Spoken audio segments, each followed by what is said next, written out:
तो अभी ये जो पांच रिचार्ड डिसऑर्डर्स डायग्नोसिस थे डिफरेंट, उनको मिक्स करके autism is a spectrum disorder. So DSM-5 में हमने उसको ऑटिज्म स्पेक्ट्रम डिसऑर्डर कैटेगराइज कर दिया कि इसको हम अब इन सब डायग्नोसिस को, जो भी सिम्टम्स हो इन पांचों चारों डायग्नोसिस में जो आ रही, ये सारी सिम्टम मिलके इसको ऑटिज्म स्पेक्ट्रम डिसऑर्डर हम कहना शुरू करेंगे। ठीक है। सो ये चीजें हैं autism spectrum disorder. So this is basically the diagnostic criteria.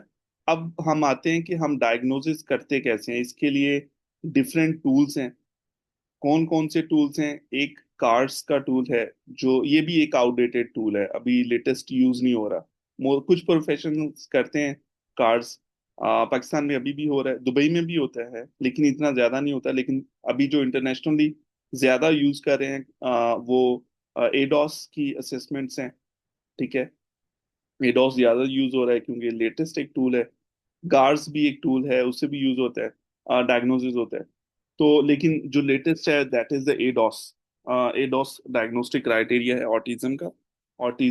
Autism diagnostic criteria. So ADOS is the latest tool. इसके साथ साथ मींस के किसी भी डायग्नोसिस, कोई भी डायग्नोसिस देना हो, उसमें डायरेक्ट और इनडायरेक्ट असेसमेंट्स दोनों होती हैं। तो डायरेक्ट असेसमेंट्स जो हैं वो ऑब्जर्वेशन से होती है, बच्चे को ऑब्जर्व करके उनके स्किल्स को असेस करते हुए। ठीक है। एक ट्रेन प्रोफेशनल्स हमेशा बच्चे को कुछ टास्क देता है, फिर ऑब्जर्व करता है कि वो बच्चा कैसे परफॉर्म कर रहा है। जैसे बॉडी मूवमेंट्स हैं, उनको ऑब्जर्व करना। इमोशनल रिस्पॉन्सेज हैं, उनको ऑब्जर्व करना। अब जैसे इमोशनल रिस्पॉन्सेज को कैसे असेस करते हैं? हम पीका बू करते हैं, टिकलिंग करते हैं, कैंडल ब्लोइंग, या उसको वो करना। इस तरह के इमोशनल रिस्पॉन्सेज देना। केक लाइक इमेजिन करना कि there is a cake on my hand and we blow it and we say happy birthday, let's see how the child reacts. So इस तरह से हम इमोशनल रिएक्शंस को भी, रिस्पॉन्सेज को भी ऑब्जर्व कर सकते हैं। तो और डिफरेंट चीज़ों को हम असेस, जैसे कि सोशलाइजेशन है बच्चे की, डेली लिविंग स्किल्स हैं, उनको ऑब्जर्व कर सकते हैं। इसी तरह से ये डायरेक्ट ऑब्जर्वेशन है जो हम असेस करते हैं। नेम रिस्पॉन्डिंग है, आई कांटेक्ट बच्चा कैसे मेंटेन कर रहा है, रिस्पॉन्स रेट कैसा है बच्चे का, वो सारी चीजें हम असेस करते हैं।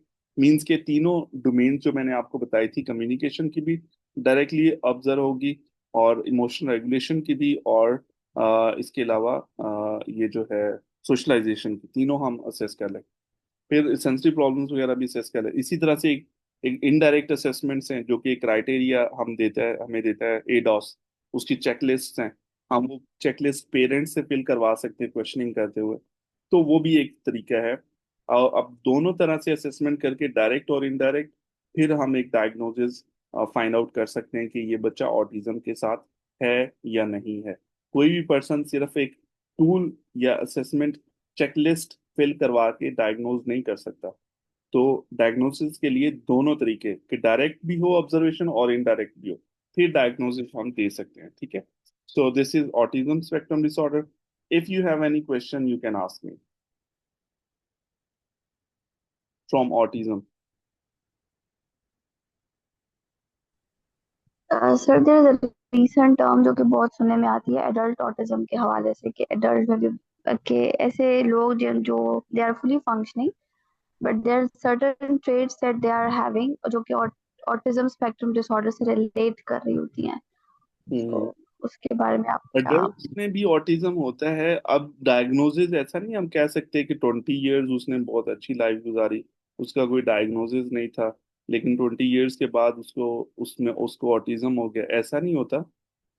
एंजाइटी, डिप्रेशन, स्किज़ोफ्रेनिया, OCD, ये तो ऐसे हो सकते हैं, अकर हो सकते हैं कि यार एक पर्सन है वो 25 इयर्स का है, तो उसको कोई स्ट्रेसर, सोशल स्ट्रेसर्स की वजह से, या एंजाइटी की वजह से, या प्रोलॉन्ग डिप्रेशन की वजह से उसको स्किज़ोफ्रेनिया हो गया। तो लेकिन ऑटिज्म ऐसा नहीं है। ऑटिज्म बाय बर्थ ही बच्चा जब पैदा होता है, या तो वो जीन्स के साथ लेके आते हैं ऑटिज्म की। ठीक है। उसकी जीन्स अफेक्ट करती है, या जो है अगर माइल्ड ऑटिज्म है तो फिर उसके सोशल फैक्टर्स उसकी सिविरिटी को इनहेंस करते हैं, जिससे उसका डायग्नोसिस ज्यादा प्रोमिनेंट हो जाता है। ठीक है। लेकिन वो होगा फ्रॉम बर्थ ही। ठीक है। इसमें ऑटिस्टिक बच्चे अपनी नॉर्मल लिविंग में भी आ जाते हैं। ठीक है, अपनी एक हेल्दी लाइफ गुजारना शुरू कर देते हैं, और जॉब्स भी करते हैं ऑटिज्म के लोग। उनकी प्रॉपर ट्रेनिंग्स हो जाए तो they can also do the job, they can earn the money. ठीक है। हम इवन दो जो ये हमारी मोबिलिटीज उनकी बहुत बेहतर हो जाती हैं, एक जगह से दूसरी जगह ट्रैवल करना मेट्रोज के थ्रू, गाड़ी। अब एक ऑटिज्म के बच्चे को हम ट्रेन कर रहे थे, उनकी वोकेशनल ट्रेनिंग कर रहे थे, और उस वो गाड़ी भी चला लेता है, वो डेली आता था अपनी होंडा सिटी पे, और हमारे पास वो वोकेशनल ट्रेनिंग कर रहा था। तो वो ड्राइविंग करके आ रहा था। ठीक है। तो अब ये तो नहीं है कि उसको 2 महीने पहले ही ऑटिज्म हुआ है, ऑटिज्म उसको शुरू से ही था, लेकिन प्रॉपर जो ट्रेनिंग्स के साथ उसकी साइंस और सिम्टम्स कम होगी। अब वो नॉर्मल लिविंग में है, लेकिन उनका डायग्नोसिस वही ऑटिज्म ही है, ऑटिज्म का डायग्नोसिस चेंज नहीं हो सकता। हाँ, उसको हम खत्म गायब कर सकते हैं, लाइक वो दिखाई ना दे कि ये ऑटिज्म के साथ है बच्चा। इतना बेहतर हो जाता है, इम्प्रूवमेंट उनके डे टू डे लिविंग में बहुत अच्छी आ जाती है। दिखाई नहीं देता, उसको कोई डायग्नोज उसको ऑब्जर्व करके कह नहीं सकता कि ये ऑटिज्म के साथ है। हाँ, जब एक प्रोलॉन्ग इंटरेक्शन उस बंदे के साथ होता रहता है फॉर अ लॉन्ग टाइम, फिर हम हमें रियलाइज होता है अच्छा इसमें कुछ डेफिशिएंसीज हैं, कुछ प्रॉब्लम्स हैं। ठीक है। लेकिन in first glance you can not say that इसमें कोई ऑटिज्म है। ठीक है। So, any other question regarding autism spectrum disorder?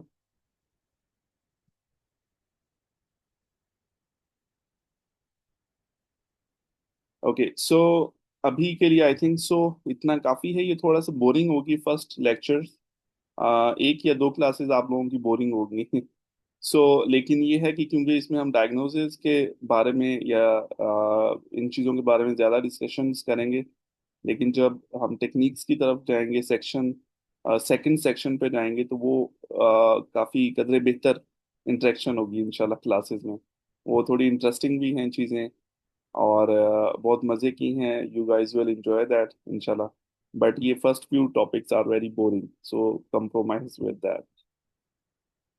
सो अभी एक आप लोगों को मैं एक्टिविटी दूंगा। आप लोगों ने कल तक जो है कुछ डायग्नोसिस को स्टडी करना है, ताकि हम इसको जल्दी से जल्दी कवर कर सकें। जैसे एडीएचडी को स्टडी करें, मैं आपके साथ मटेरियल शेयर करूंगा, कुछ वेबसाइट शेयर कर देता हूँ, यूट्यूब के लिंक शेयर कर देता हूँ, कुछ बुक्स शेयर कर देता हूँ जो आप स्टडी करें, जिससे आपको एडीएचडी का पता चले, और डाउन सिंड्रोम का। डाउन सिंड्रोम और एडीएचडी, ये दो डिसऑर्डर्स जो हैं आप लोगों ने स्टडी करने हैं बाय योरसेल्फ, अपने आप खुद से स्टडी करने हैं इसको। और इंशाल्लाह हम इस पे डिस्कशन करेंगे कल की क्लास पे। आप सब ने एक कंप्लीट डिस्कशन करनी है, स्ट्रक्चर्ड वे में। ऐसा नहीं है कि बस रैंडम चीजें आप लोग बता दें, नहीं, प्रॉपर आप लोगों ने क्वेश्चंस के आंसर करने हैं। हम एक प्रॉपर डिस्कशन एक करेंगे for 1 hour on ADHD and Down syndrome. उसमें आप सब पार्टिसिपेट करेंगे, लेकिन जरूरी है कि आप लोग इसको पहले से स्टडी करके रखें। ठीक है। इंशाल्लाह। विल यू गाइस स्टडी खुद से? यस इंशाल्लाह। Yes, sir, inshallah. इंशाल्लाह। Yes, definitely. So inshallah tomorrow we will have a very great discussion on ADHD and Down syndrome. ठीक है, इसको आप जरूर स्टडी कीजिएगा। मैं आपको कुछ स्लाइड्स भी शेयर कर दूंगा, वो भी गो थ्रू कर लें। और इंशाल्लाह बाकी हम इसके साथ इंटेलेक्चुअल डिसेबिलिटी को भी कल कवर कर लेंगे। ठीक है। एडीएचडी और इस पे हम 1 घंटा डिस्कशन करेंगे, एडीएचडी एंड डाउन सिंड्रोम पे। और नेक्स्ट आवर जो होगा वो उसमें हम इंटेलेक्चुअल डिसेबिलिटी पे डिस्कशन कर लेंगे डिटेल में। उसका डायग्नोसिस कैसे करते हैं, बच्चे को असेस कैसे करते हैं, टूल्स वगैरह क्या यूज होते हैं, उनमें हम इंशाल्लाह डिटेल में डिस्कस करेंगे नेक्स्ट आवर में। ओके, सी यू इंशाल्लाह। अगर कोई क्वेश्चन फिर भी होता है, कोई कंफ्यूजन होती है, आज की फर्स्ट क्लास थी इसलिए थोड़ा सा मैंने कम कंटेंट रखा है, लेकिन इंशाल्लाह नेक्स्ट क्लासेस में हम इसको डिटेल में चीज़ों को और फर्दर डिस्कशन करना शुरू कर देंगे। ठीक है। चलें, इंशाल्लाह see you in tomorrow. Okay, sir, इंशाल्लाह। inshallah. Thank you sir. Okay, अल्लाह Allah हाफिज़। Hafiz. अल्लाह Allah हाफ़िज़। Hafiz. अल्लाह हाफिज।